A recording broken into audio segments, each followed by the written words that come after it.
আসসালামু আলাইকুম। আজকে সাতুলিয়া ইসলামিয়া সিনিয়র মাদ্রাসার পক্ষ থেকে দ্বাদশ শ্রেণী ফাজিল দ্বিতীয় বর্ষের উসুল ক্লাসে সকলকে স্বাগত জানাই। প্রিয় ছাত্রছাত্রীরা, আশা করছি তোমরা সকলে ভালো আছো এবং যে সমস্ত অভিভাবিকা বা বিশেষ গুণা আমাদের হিতাকাঙ্ক্ষী মাদ্রাসার যারাই দেখছেন তাদের সকলকে স্বাগত জানাই। আজকে যে পাঠ আমি দেব সেটা হলো খবরের যে তিনটি ভাগ, আগের দিনে সে ভাগ তিনটে শুধু বলা হয়েছিল, পড়ানো হয়েছিল। আগে যেদিন ক্লাসটা আমি নিয়েছিলাম সেটা লাইভ ক্লাস ছিল। আজকে আমি পড়াবো বা পাঠ দেব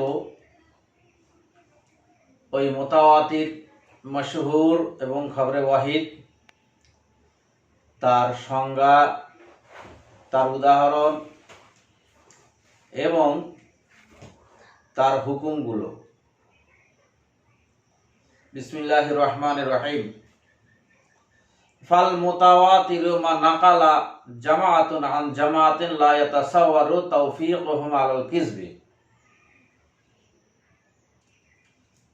মুসান্নিফ রাহমাতুল্লাহ আলাইহি মুতাওয়াতির সংজ্ঞা দেওয়ার ক্ষেত্রে তিনি বলছেন যে মুতাওয়াতির ওই হাদিসকে বলা হয় যে হাদিসের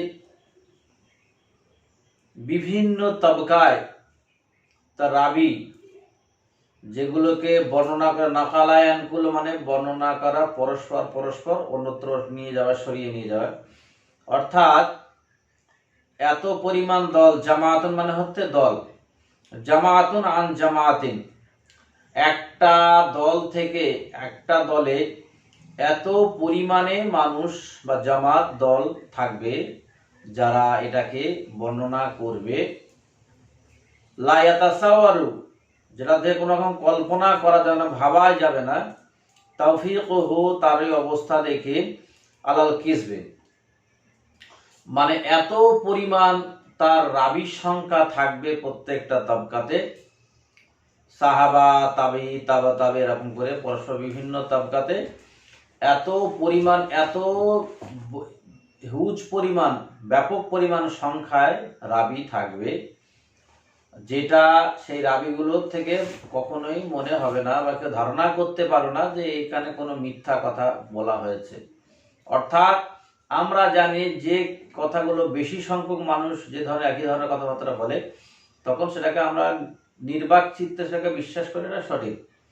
তো সেই রকম কথা বলা হচ্ছে যে বিভিন্ন তবকাতে বিভিন্ন জামাত এত পরিমাণে তার সম্পর্কে একই কথা বলবে, যেটা নিয়ে কখনোই ধারণাই করা যাবে না যে এটা মিথ্যা কথা বা এটা ভুল কথা। সেটা হলো কাসরাতিহিম, যার এত অধিক সংখ্যক থাকবে, অত্তাসালা বিকা হাজা, যেটা তোমার কাছে পৌঁছাবে, অর্থাৎ পরস্পর বিভিন্ন ধাপেতে, বিভিন্ন স্তর থেকে এত পরিমাণ সংখ্যায় রাবিরা বর্ণনা করে করে তোমার কাছে যখন পৌঁছাবে, তখন তুমি কখনো ভাবতেই পারবে না যে এখানে কোনো মিথ্যাবাদী বা মিথ্যা কথা বলেছে বা ভুল ভাল হয়েছে। হাকাজা মেসালুল, অন্যভাবে উদাহরণটা হচ্ছে কি, এই মোতাবাদের উদাহরণ কি, মেসালুহু, তার উদাহরণটা কি, নাকলুল কোরআন, যেমন যা কোরআনে বর্ণিত হয়েছে, আদাদুর রাকাত, কোরআনে নামাজের কথা বলা হয়েছে, কিন্তু নামাজের কোন নামাজে কত রাকাত, এই যে সংখ্যা সংক্রান্ত, পরিমাণ সংক্রান্ত যে হাদিসগুলো, এগুলো হচ্ছে মুতাওয়াতির। মাকাদিরুজ জাকাত, এবং জাকাতের পরিমাণ, কোরআনে জাকাতের কথা বলা আছে কিন্তু পরিমাণ বলা নেই, অর্থাৎ নামাজের রাকাত সংখ্যা, বিভিন্ন ওয়াক্তের নামাজের কোন ওয়াক্তের নামাজ কত রাকাত, এই যে সংখ্যাগুলো বা জাকাতের পরিমাণ, কতটা পরিমাণ এই সংক্রান্ত যে হাদিস এই সমস্তগুলো মুতাওয়াতির। আল মাশহুর মা কানা আউয়ালুহু কাল আহাদ। আর মশহুর কাকে বলা হচ্ছে? খবরে মশহুর যে যে খবর বা যে হাদিস কানা আউয়ালুহু কাল আহাদ, যার প্রথম স্তরে বা প্রথম পর্যায়ে অর্থাৎ সাহাবাদের তবকাতে খবরে আহাদের মতো, অর্থাৎ যাদের রাবীর সংখ্যা সীমিত ছিল। সুম্মা আশতাহারাত ফিল আসরিল সানি ওয়া সালিসে, তারপরে এত পরিমাণ তার বিখ্যাত হয়ে গেল বা মশহুর হয়ে গেল, ছড়িয়ে গেল। ইশতাহারাত ফিল আসরিল সানি, আসর মানে হচ্ছে যুগ, সানি মানে দ্বিতীয়, সালিস তৃতীয়। তারপরে দ্বিতীয় এবং প্রথম যুগের সংখ্যায় যাদের রাবীর সংখ্যা কম ছিল বা খবর আহাদের মতো যার যেটাকে বিবেচনা করা যায় সেরকম ছিল, কিন্তু দ্বিতীয় এবং তৃতীয় স্তরে অর্থাৎ সাহাবাদের পরে হচ্ছে দ্বিতীয় হলো, প্রথম হচ্ছে সাহাবা, দ্বিতীয় হচ্ছে তাবি, আর তৃতীয় হচ্ছে তাবা তাবি। এই স্তরে গিয়ে তার সংখ্যা এত পরিমাণ বেড়ে গেল।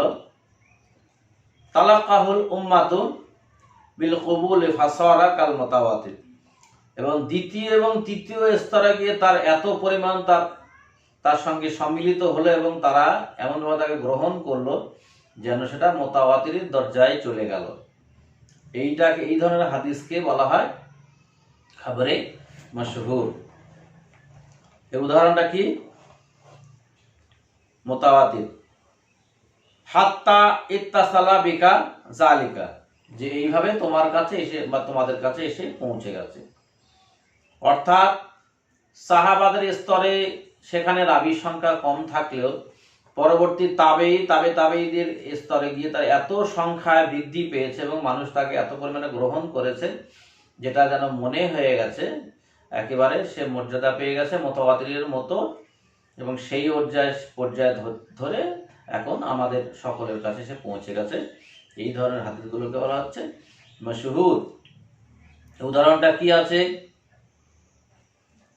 মিসলু হাদিসুল মুসহ আলাল খুফি, যেমন মোজার উপরে মোসা করা সংক্রান্ত যে হাদিস, অনেক হাদিস পাওয়া যায়। এই হাদিস আর রাজমু ফি বাবি জিনা, এবং জিনার হদ হিসাবে, জিনার যে শাস্তি হিসাবে যে পাথর নিক্ষেপ করে হত্যা করার যে হাদিস, এ সমস্তগুলো হচ্ছে মশহুর হাদিস। সুম্মাল মুতাওয়াতিরু ইয়াজিবুল আমালুল কাতঈয়্য ইয়াকুনু রাদ্দুহু কুফরান। এইবারে মুতাওয়াতিরের একটা হুকুম বলা হচ্ছে। সুম্মাল মুতাওয়াতির ইউজিবুল ইলমুল কাতঈ, যে হাদিসে মুতাওয়াতির দ্বারা বা খবরে মুতাওয়াতির দ্বারা যে একদম অকাট্য যে একটা বিশ্বাস বা জ্ঞান অর্জিত হয়, যে জ্ঞানটা, যে অকাট্য জ্ঞানটা পাওয়া যায়, ইউজিবুল ইলমা কাতঈ ইয়াকুনু রাদ্দুহু কুফরান, সেটাকে সেই যে জ্ঞানটা অর্জিত হয় তার উপরে আমল করা হচ্ছে আবশ্যক। সেই অর্থাৎ খবরে মুতাওয়াতির উপরে আমল করা হচ্ছে অবশ্যক বা ফরজ। রাদ্দুহু কুফরান, এবং তাকে অমান্য করা হচ্ছে কুফরি, অর্থাৎ কাফের হয়ে যাওয়া। অর্থাৎ খবরে ওয়াহিদের উপরে কি বলে, আমি ভুল বললাম, দুঃখিত, যে মুতাওয়াতির উপরে যে জ্ঞান বা যে হুকুম, যে নির্দেশ হয়, সেই নির্দেশ একদম অকাট্য, তাকে কাটা যাবে না। তো তার উপরে আমল করা প্রত্যেকের জন্য ওয়াজিব। তার অমান্য করা হচ্ছে কুফরি করা। আল মাশহুর, এবং খবরে মশহুর সম্পর্কে ওর হুকুম কি বলা হচ্ছে? ইউজিবু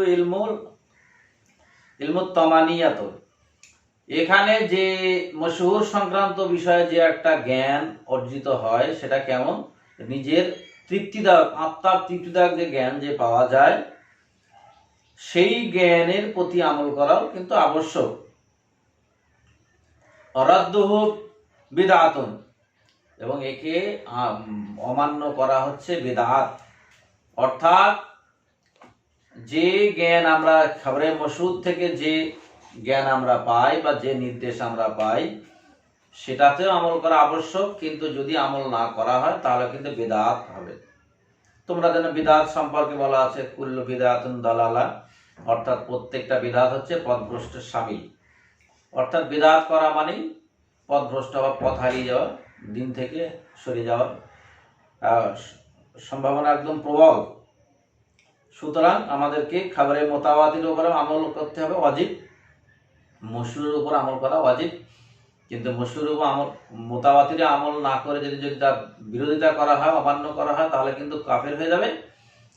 আর মশহুরের উপর যদি আমল না করে তাদের বিরোধিতা করা হয় তাহলে কিন্তু বিদআত করা হবে।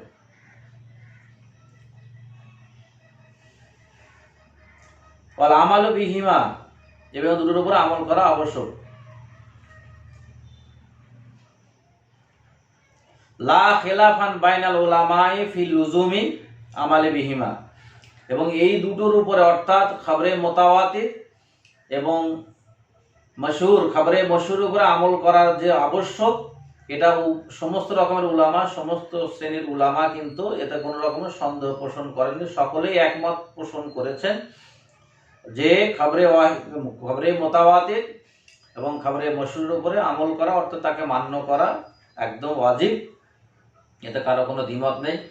কিন্তু দ্বিমত আছে কোথায়? ওয়াইন্নামাল কালামু ফিল আহাদ, কিন্তু খবরে ওয়াহিদ সম্পর্কে বিভিন্ন রকমের মতভেদ আছে, ভিন্ন ভিন্ন মতবাদ আছে। ফানাকুলু খবরুল ওয়াহিদু, তো খবরে ওয়াহিদ সম্পর্কে আমরা বলতে পারি কি? ওয়াহিদ ওহুয়া মা নাকালুহু ওয়াহিদুন আন ওয়াহিদিন, যেটাকে বর্ণনা করেছে একজন থেকে আরেকজনের উপর, মানে একজনের থেকে বর্ণনা করেছে।